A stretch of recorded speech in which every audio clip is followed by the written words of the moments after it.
হবে জমাই। তোকে তো মেয়ে দিয়েছিবে, হ্যাঁ? আবার শাশুড়ির ঘরে ঢোকার কি দরকার ছিল বে তোরা? বাবা আমি বুঝতে পারিনি গো, কারেন্ট চলে গেল বলে। খবরদার হারামি, তোর ওই অপবিত্র মুখ আমাকে বাবা বলে ডাকবি না। বলছি অন্যায় হয়ে গেছে, ভুলে ঢুকে পড়েছি। ওইগুলো ভুল নাই গো, তুমি জেনে শুনে ঢুকেছো। তোমাকে আমি জানি, তুমি আমার দিকে কোন নজরে কোন মতলবে তাকাও। বাবা অন্যায় তো মানুষ একবার করে ফেলে থাকে, কি ক্ষমা করা যায় না নাকি? তুই চরম অন্যায় করেছো, তুমি যে অন্যায় করেছো এই অন্যায় ক্ষমা নাই তো তোমার। বুকা শাশুড়ি মারলি না বে তুই? শাশুড়ি মায়ের মতো হয়ে যাবে, তুই তার ঘরে কি করে ঢুকলি? বলছি তো বাবা, কারেন্ট ছিল না, আমি চলে গেলাম আমার ঘর মনে করে ওই ঘরে ঢুকে পড়লাম। 5 বছর বিয়ে হয়েছে তোর, তুই তোর নিজের ঘর কোনটা, তোর শাশুড়ির ঘর কোনটা তুই চিনি না লাইবে? ওই রকমই বাবা, ওই রকমই নোংরা, ওই রকমই চরিত্রহীন, মা মাসি মানে না ও। শুনবে, তোর এই শেষ জমাই ষষ্ঠী করতে আসা আমার বাড়িতে, ঠিক আছে? আমার বাড়িটা 3 সীমানা মারাবি না। আজ আমার ষষ্ঠী করতে লেবা না তাইলে? বে এটা তুই জমাই ষষ্ঠী করতে করতে আসবি, তুই আমার মায়ের ঘরে কেন ঢুকবি বে? তোরা দুই বাপ বেটা পাগল না ছাগল বে?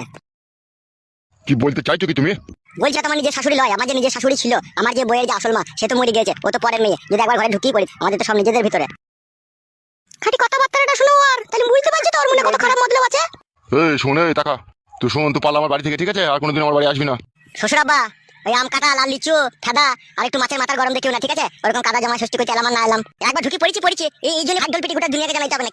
মনে হচ্ছে আমি চুরি করেছি, ধরা পড়েছি মনে হচ্ছে। কিছুই তো করিনি, শুধু অন্ধকার ছিল, ঘরে আমি ঢুকে পড়েছিলাম, যেই আমি ওই যেখানে সেখানে হাত পড়ে গেল, তাতে এমন কইছে মনে হচ্ছে বিশাল ব্যাপার, মনে হচ্ছে বিশাল কিছু আমি করে পড়েছি। শুন মা চন্দনা, আমার আর ঝগড়া অশান্তি করার প্রয়োজন নাই, ঠিক আছে? জমাই ষষ্ঠী হোক বা যাই হোক, আমাদের বাড়িতে যখন কোনো পুজো পরব আসবে, তখন তুই জামাইকে নিয়ে আসিস না। তুই পারলে একা আসিস, নাহলে আসিস না। এ আইব না বে শ্বশুর, মুখের কথাবার্তা ছিরি সভ্যতা আছে কোনো? ছিরি সভ্যতালি কি হবে? তুমি শাশুড়ি, অন্ধকারে তোমার ঘরে নালে একবার ঢুকিয়ে পড়েছিলাম, তার জন্য খিটকাল করতে হবে নাকি? আমি জামাই বলে কি কোনো সম্মান নাই নাকি আমার? এ বউ, তাড়াতাড়ি ব্যাগ গুটি পালাই আয়। হ্যাঁ এর 1 সেকেন্ড থাকবো না ফেদা। 1 সেকেন্ড থাকবে না, চব্বুচ শুরু করতে গিলি রে। ও শ্বশুর, তোমার বউকে মানা করো। হবে, তোর কথাবার্তা কি সিঁড়ি সাক্কা কোনোদিন হবে না নাকি? দেখো শ্বশুর আব্বা ভাই, আমি এসব কোনো কথা শুনতে চাই না, আমি পালাবো কোনি। কে ভাই বে তোর? ভাই বলি তো এরকম আমাকে অসম্মান করছো তুমি। তুমি যদি আমাকে জামাই ভাবতা, ঠিক আছে, তাহলে কোনোদিনও খারাপ জিনিসটা মনের মধ্যে ভাবতে না। তোমার মনে কত খুব মতলব তাহলে ভরা আছে, তুমি একবার বুঝিয়ে দেখো। সে শাশুড়ি হয় মায়ের মতো, অন্ধকারে নালে তার ঘরে ঢুকিয়ে পড়েছিলাম আমি, কিন্তু তোমরা তোমাকে খারাপ ভেবে নিলা যে আমি কিছু কুকাজ করার জন্য ঢুকেছি। কিন্তু আমার মনের মধ্যে কি আছে কি না আছে তোমরা খোঁজ করে দেখলা না, তোমরা খারাপটাই ভেবে লাগে। তুই কি বলতে চাইছিস কি?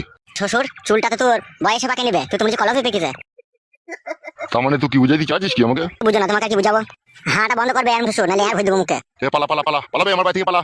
আমি তুই তো কাল খেয়ে পড়েছিলি বে, আর শাশুড়ি তো পেটে যন্ত্রণা করে ছটফট করে মরছিল বে ঘরের ভিতরে। জিজ্ঞেস কর তোর বউকে। মা কালকে তোর পেটে যন্ত্রণা করছিল? হ্যাঁ রে মা, তোরা যখন ওই বাড়ি গেছিলি তখন পেটে খুব যন্ত্রণা করছিল আমার, দিয়ে আমি ঘুমিয়ে গেছিলাম। কখন যন্ত্রণা করছিল তোমার পেটে? উঠি বই থাকবে তাহলে জানতে পারবি। 2 ঘন্টা বিছানে কদরাই ছিল, যন্ত্রণায় ছটফট করছিল। আমি না থাকতে পেরে আমি দোকান থেকে ওষুধ আনতে গেছিলাম। আমি ঘরে ঢুকে যাহা ওষুধটা দিতে যাবো, শাশুড়ি তখন চিল্লিয়ে মাত করে দিল। আসল কথাটা জানলো না, জামাই কিসের জন্য এলো না আইলো, দিয়ে খারাপ ভেবে নিল আমাকে। সত্যি করে বলছো তুমি? এটা কে ওষুধ না এটা? চিত্তা, তাহলে আবার মারাইছো? আগে না বুঝে না শুনে আগে আমার উপরে ইজাব লাগিয়ে দিলা। শাশুড়ি ঘরে ঢুকলাম, শাশুড়ি ঘরে কেন ঢুকলাম কি না ঢুকলাম, কুমদলবে ঢুকলাম নাকি সুমদলবে ঢুকলাম, সেটা জানতে হবে না? তা বললো বাপ, জামাই শোনা আমার, আমাকে ওষুধ দিতে এসেছিল, আমি বুঝতে পারিনি বাপ। তুমি যে নোংরা, তুমি যে চরিত্রহীন, তুমি নিজে খারাপ বলে সবাইকে খারাপ ভাবো। হ্যালো, এই তোর যে পেটে যন্ত্রণা করছিল, তোকে যে জমায় ঘরের ভিতরে ওষুধ দিতে ছিল, তুই সেই কথাটা না বলে তুই এরকম কথা বলছিস কেন? তা আমাকে বলতে হবে তো ঘরে ঢুকে যে মা আমি তোমার লাগি ওষুধ এনেছি।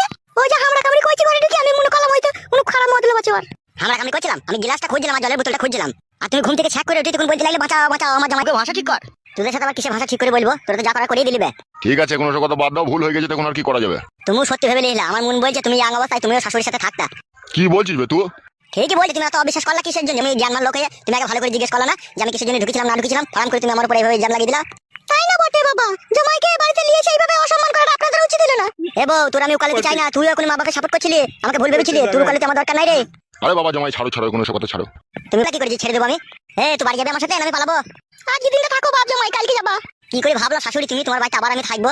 সামান্য তোমার কষ্ট ছিল, তোমার ঘরে ওষুধ দিতে গেছিলাম আমি, তার জন্য তুমি আমাকে বদনাম দিয়ে দিলা। দেবার আগে দিনটা থাকবো, দেবার কাল জেলে হয়ে দেবে তো তুমি। না বাবু, নাইলে মানুষের একবারই হয়। ও যা আবার হয়ে গেছে, আমি আর থাকবো না। কথা বুঝো না কেন জামাই, বলো দেখি না তুমি? তুমি কথা বলো না হে কাপুরুষ, তোমাদের ঘরে কোনো মুরদ নাই, হে কোনো ধারবার নাই তোমার, অপুরুষ। পরনে তোমার ওই সাদা নুঙ্গিটা জামাটাই আছে, ওইটা ঠাটক বাজে হয়ে পড়ে থাকো তুমি, তোমার কোনো ধারবার নাই। ধারবার যদি থাকতো না, বাড়ি আগে জিজ্ঞেস করলে কোথা থেকে কি হয়েছে না হয়েছে, হারাম করেছে খিস্তি মারাইতে না। ও বাদ দাও বাদ দাও, ওইসব কথা বাদ দাও, যা আমার হয়ে গেছে বাদ দাও। হ্যালো, তোদের বাড়ির কথা তুই বাদ দিবি, আমি বাদ দেবো না, আমি ধরে রাখবো। আমি বাড়ি চললাম, তুই যাবি তো। খুব জমাই ষষ্ঠী খাওয়া হয়েছে কাদা, মনে থাকবে, বাপের বাপ 14 বাপ মনে থাকবে জমাই ষষ্ঠী খাওয়া, আর কোনোদিনও খাবো না কাদা জমাই ষষ্ঠী। মারা ভুল হয়ে গেছে তো কি হবে, থাকো না একদিনটা। কোথা থাকবো? তোদের বাড়িতে, তোদের বাড়ি লাগবে এটা উনুন বে, জেলিপুরি কিছু বে, কথাবার্তা শুনবে। আর তুই বলছিস থাকতে, তোর শ্বশুর বাড়িতে তোকে এইভাবে অপমান করলে তুই থাকতিল তো? তুই সব মগা পড়িস, তুই হলে থাকতিল। এই ছেলেটা খুব কথা বলে, খুব ছেলেটা। তোমার মেয়েকে বলো আমার সাথে যেতে, ঠিক আছে? আর আমি যদি আগে আগে বাড়ি চলে যাই, তোমার মেয়েকে বাড়ি ঢুকতে দেবো না আমি। ও তুমি খাপামো করছো নাকি? আজ দিনে থাকো, এই অবেলায় কোথায় যাবো? আমি থাকবো না, বেগ গুটি লিয়ে আই। জামাই রাগ করো না বাপ, অন্যায় হয়ে গেছে শোনা আমার, আজ দিনটা থাকো বাপ। এ বউ, তুই বেগটা লিয়ে আয় রে। তুমি চলে যাও, তুমি চলে যাও, আমার মেয়ে যাবে না, যাও। যাবে না? কি বলছিস কি তুই? এত বেলা হয়ে গেছে, আজকে যেতে হয় না, কালকে সকালেই যাবো। তাহলে যাবে না তো, তাই তো? বলছে তো কালকে যাবে, তুমিও যাবো কালকে। ধরো ওষুধটা। তাহলে থাকবো না তুমি? ধরতে পারলাম, ধরো। এ মা, জামাইকে মানা কর রে। ওগো, যেও না গো। কি গো জামাই, সবাই মানা করছে, শুনতে পেছো না নাকি তুমি? ওগো, যেও না গো, কালকে যাবো গো। ঠিকই বলছি, জামাই কথা বুঝে না। তাহলে জামাই আর কোনোদিন আমার বাড়ি ঢুকবো না, বলে দিলাম, আমি হয়ে যদি চলে যাবা। যেখানে জমায় কোনো সম্মান আছে, আলাদা বউ তো বাড়ি যাবে তো আমার সাথে চো, ঠিক আছে? এখনো সময় আছে। আর না গেলে কিন্তু আমি তোকে বাড়ি ঢুকতে দেবো না, বলে দিলাম। আমি রাস্তার মোড়ে দাঁড়িয়ে থাকবো, তো তাড়াতাড়ি আসবি। গরম ছেলে একটু ভুলের জন্য কি হলো দেখলা তো, জামাইটা রাগ করে পালিয়ে গেল। আর তাই না বটে মা, তুমি কিছু না বুঝে না শুনে জামাইবাবুকে এইভাবে অপমান করে বাড়ি থেকে তাড়িয়ে দিলে। এবার কি হবে বলতো মা? ও তো আমাকে দিয়ে ওখানে ধরে কত অপমান